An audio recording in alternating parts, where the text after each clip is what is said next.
Hi, it's Steve. Today we're going to show you how to change the interlock switch or belt switch on your dryer, and it's a really easy job. All we're going to need is a number 2 Phillips screwdriver, a small flat blade screwdriver, and maybe a pair of needle nose pliers. Let me show you how we do it.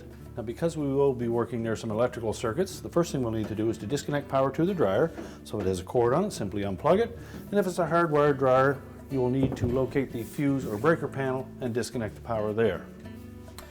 Now on this particular model, we'll begin by opening the door and removing 2 screws that go up through that front panel into the main top.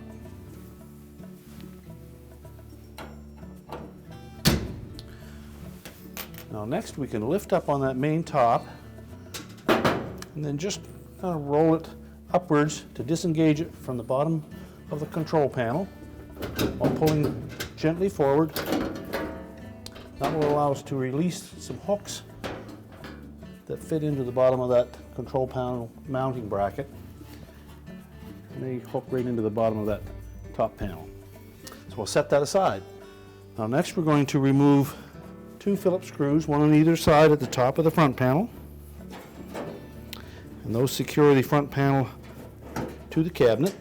Now next, to remove the front panel, we'll just lift up on the drum, pull the panel forward, carefully lift it off the bottom at the front of the cabinet, and then we'll just pivot it around so that we can access the wires that are attached to the door switch and to the light circuit. Now, using a small flat blade screwdriver, we're going to disengage this single wire harness connector. We just slide that flat blade in and release the locking tabs. There's one on either side.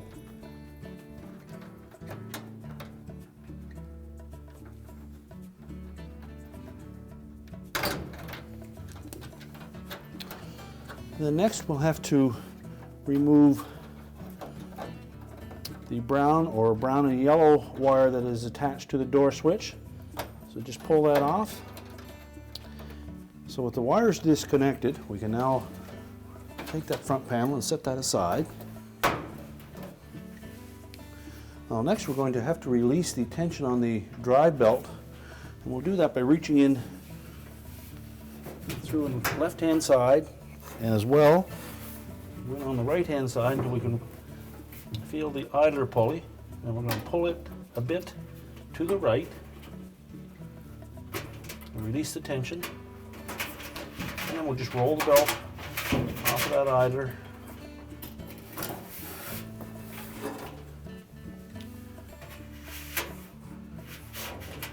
And then we're going to lift up sharply on that belt, which will pull the drum up out of the rear bearing. Now with the belt released, there's one last thing we can do to help remove that drum. Let's just take one of these screws out from either side that secure that support bracket on the front to the side wall of the cabinet, and that will allow us to open that cabinet up a little bit and allow the drum to come out through. So just using the belt to support the weight of the drum, and just pull slightly forward.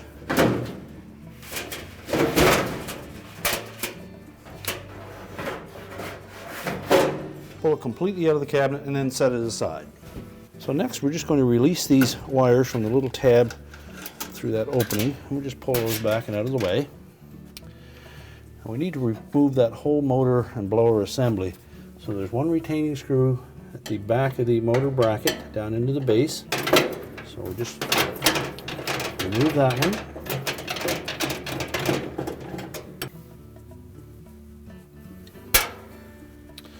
And there's another one on this thermostat.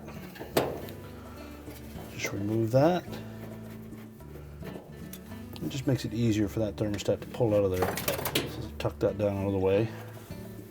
And then there are 2 long screws that go through from the front support bracket back into the motor blower housing bracket. So we'll remove those.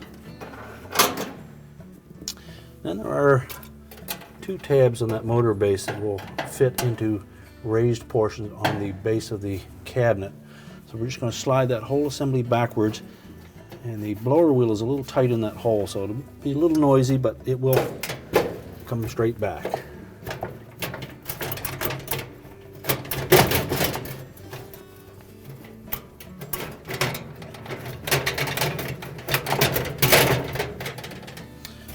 once we've got it out of that housing, we can just rotate it.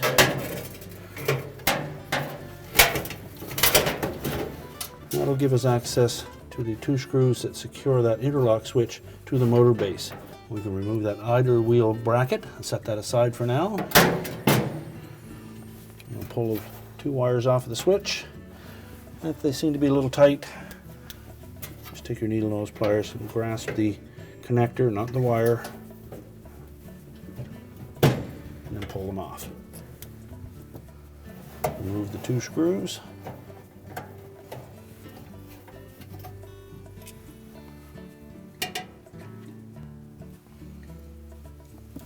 And we'll take that new switch, we'll slide one of the screws through that opening.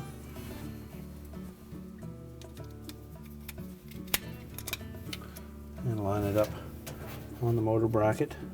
And just start that screw, insert the other one.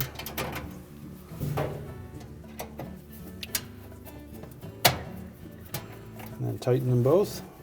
Be careful not to over tighten these. We don't want to crack that switch. We'll install the wire terminals onto the switch. And then before we pivot that motor bracket down into position, we're going to set the idler into the motor base, and it will fit up through this little rectangular opening right here. And then it will actually lay up against that switch, and the tension of the belt will activate the switch. So just hold that sort of in position, drop it down to the base of the cabinet, and then we're going to line up the blower wheel through the housing and then carefully pull it forward.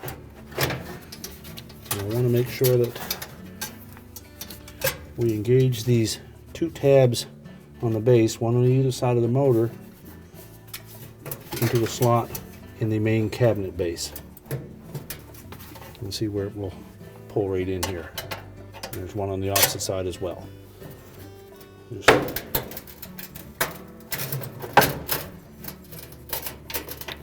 make sure our idler bracket is still setting in the proper position.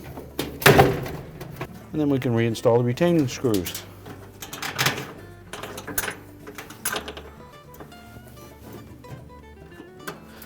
Tighten all of these screws securely so we don't have any vibration issues.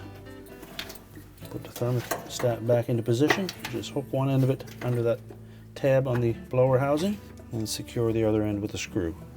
And then put the retaining screw at the back of the motor bracket into the base. Now as we tighten that screw, make sure that the idler bracket is lined up properly. And then we'll tuck the wires through that opening on the blower housing and then slide them into that little clip to hold them in place. Now when we put the drum back into position, you won't be able to see how that belt goes around the idler and motor pulley, so we'll give you a view of it here. As that belt hangs off the bottom of the drum, we're going to pull it around that idler pulley back in underneath the motor pulley, where it will sit just like that.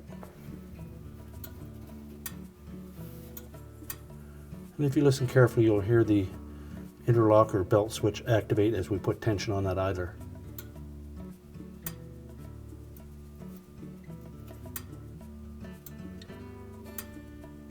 Now with the motor assembly back in position, we can next put the drum back in. We want to make sure that this shaft fits into the bearing at the back.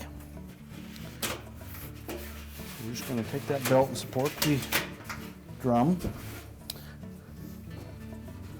We'll fit it through the opening in the cabinet.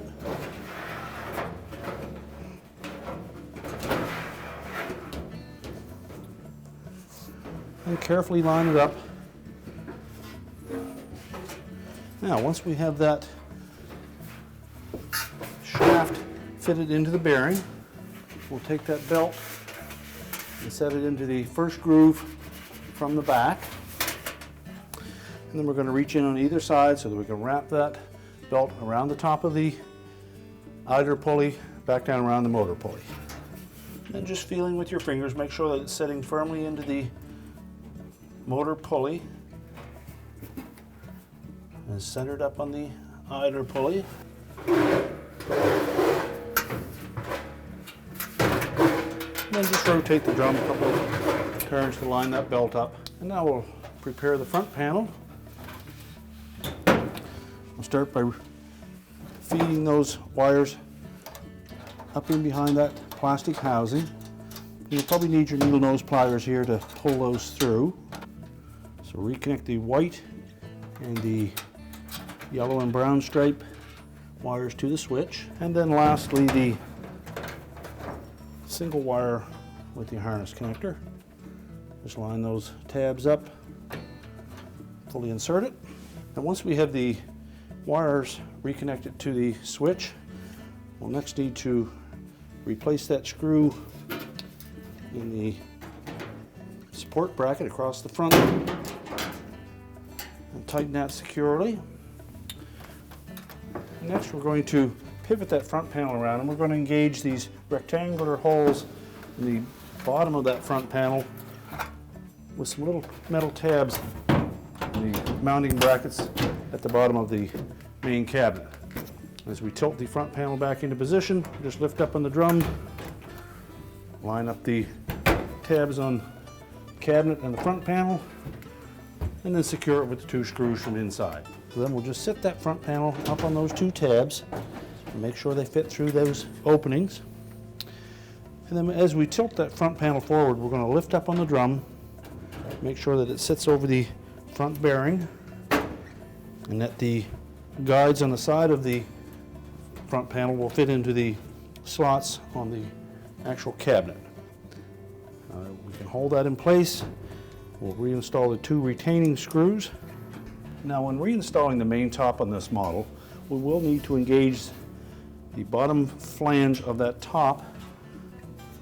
Will fit right in underneath that support bracket. And we'll also need to engage these three slots with three tabs on the control panel. So we'll start by lining up those slots first. And then just pull slightly ahead so that that main top will fit under those support brackets.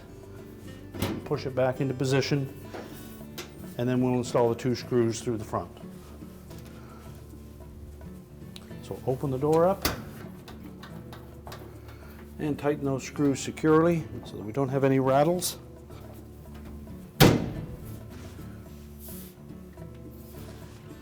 We're now ready to reconnect the power, and our repair is complete.